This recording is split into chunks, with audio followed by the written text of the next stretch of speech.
Hi guys, welcome back to my channel. So for today's video, I wanted to just do a little simple makeup look, and I've done videos like this in the past, but maybe we'll try out some new products possibly that I haven't shown before. But I also figured I would kind of give an update health-wise and everything. I did post a couple videos talking about that if you want to check those out.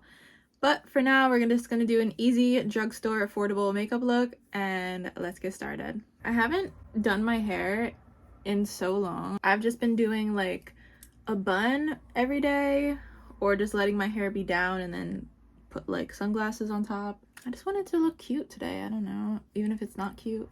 I wanted to feel cute.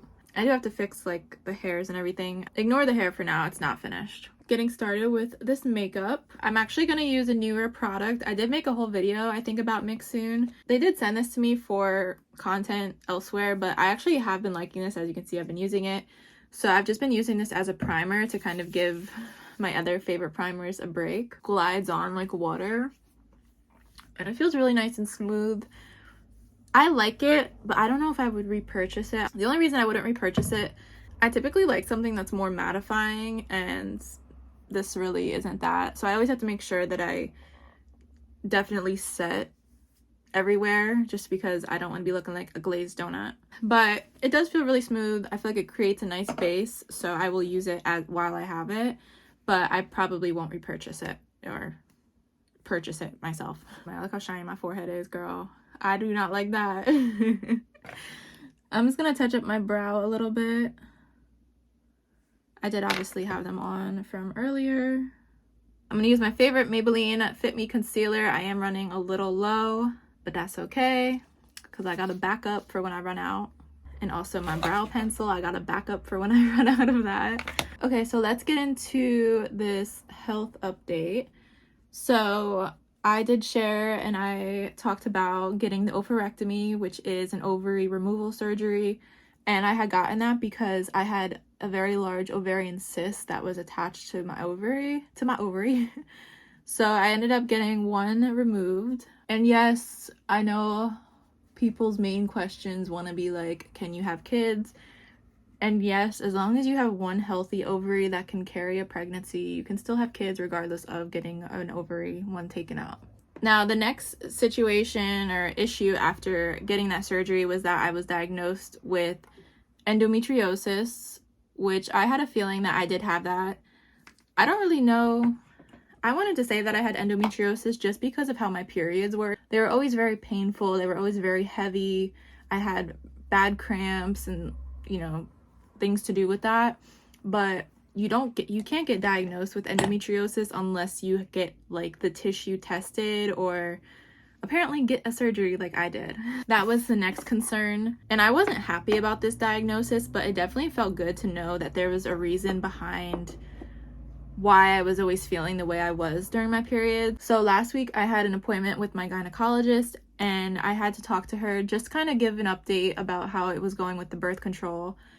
And this was my first time seeing her since she started me on it. And this gynecologist is different than the gynecologic oncologist that did my surgery. My surgeon wanted me to talk to my gynecologist about figuring something out to do with the endometriosis, just because it can affect the other ovary that I have, my only ovary at this point.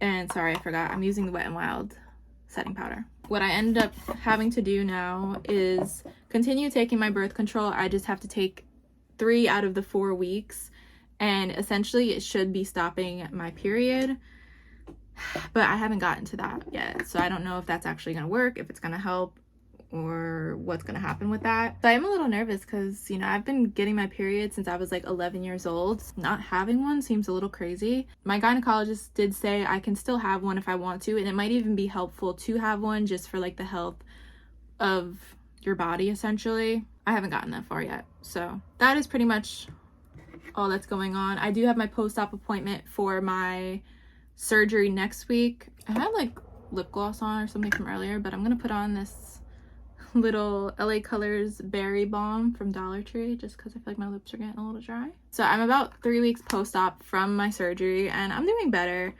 It does suck. I never realized how much I lift things and just to do all the things that I currently can't do. It's getting better slowly, and I mean, it can take months, weeks to heal. I think I was just expecting to be better within like 3 days, and I obviously am not. But other than that, though, I've just been going very slow. I did start going back to the gym, but I literally go for 30 minutes and I'm just walking on the treadmill at a very low incline, very low speed. Anyways, I have 3 different bronzers in case you want to try one out, because I know the problem with Dollar Tree is that obviously they always have makeup, but sometimes you see a product for a month and then you never see it again. So I actually do like these 2 bronzers. This one hasn't grown on me yet. I feel like maybe it's just not as pigmented as these 2, but if you need like a cheap little bronzer, it gets the job done. I've said in the past, these 2 bronzers essentially in my mind are the same, but they're 2 different lines from LA Colors, and they are technically 2 different shades or names. So this is the Nude Glam bronzer, and this is the Just Vibin' bronzer. The Just Vibin' bronzer, I feel like I still see it in stores, so you might be able to find this one. And this is just the shade Let's Go, and then this one is Siren. I really don't have a preference, like I said, because I feel like in my mind they're the same. It's just whatever one I happen to grab and I use. I'm trying to think what else I have to talk about.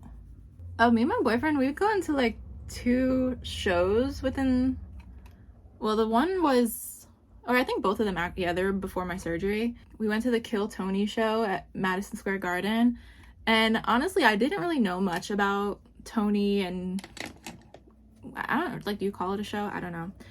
But after watching the Tom Brady roast, I was like, oh my god, this guy is kind of funny. And then that's when I found out like who he is and all of that. And me and my boyfriend, we love Shane Gillis. I didn't really know Shane was affiliated sort of with that. So once I found out, I was like, oh, cool. So we went to that back in August. It was good. My boyfriend had gotten the tickets, and it was like a fun time, and it was nice to do like something different, but I don't think I would go again to that. Shane Gillis dressed up as Donald Trump. I feel like the comedians that were there just weren't the greatest. I'm gonna use this e.l.f. liquid blush, but girl, we gotta be careful with this, okay? I had gotten us tickets to go to Kevin Hart. Both of those shows for me, I think, was like a one and done thing. What made me sad about Kevin was that I was set on seeing him. I would be checking the website every day. I wanted to go see him live so bad. I wasn't impressed with Kevin. The amount of money I paid, me and my boyfriend, when we were in Vegas, we went to Comedy Cellar, which they had some of the funniest comedians that I had never heard of. But the people, like, they were just so funny and, like, entertaining. And Kevin Hart, like, you would expect him. He had funny moments, but for what I would expect from him, it just wasn't as good as I thought he was gonna be. I was a little sad. For both of those, Kill Tony and Kevin Hart, it was the type of show that you have to put your phone in the little pouch. You know what? Anymore, I'm sorry. If I am looking at tickets for something, if I see that you can't have your phone, like, you know, that's my sign not to go. Like, I don't know. Okay, I'm gonna mix these 2 mascaras together. They're both drugstore. This is the L'Oreal Panorama CoverGirl Exhibitionist Uncensored. The other day, I pulled out way too many eyelashes, so I'm missing some over here. I'm gonna try to, like, spread out the rest to make it look like I have eyelashes over there. And one more thing, football season is back. I'm not excited because my team lost the other day. If you guys have been here for a while, if you've been here during football seasons previous years, you know I talk about my team, the Giants, okay? But at the end of the day, like, I will always be a Giants fan. I know it was literally the first game, but it don't seem like anything has changed. I gotta blend out my nose a little. It's looking a little brown. Some lip options. I got 3 of them for y'all. In case you can't find one or the other, hopefully you'll be able to find one. So we'll use the Glow Reviver. This is Coral Fixation. That is about it. So it's been a while since I've been fully put together. Like, I feel like myself. I don't know, I haven't had energy to do so. I'll see you guys next time, and thanks so much for watching. Bye.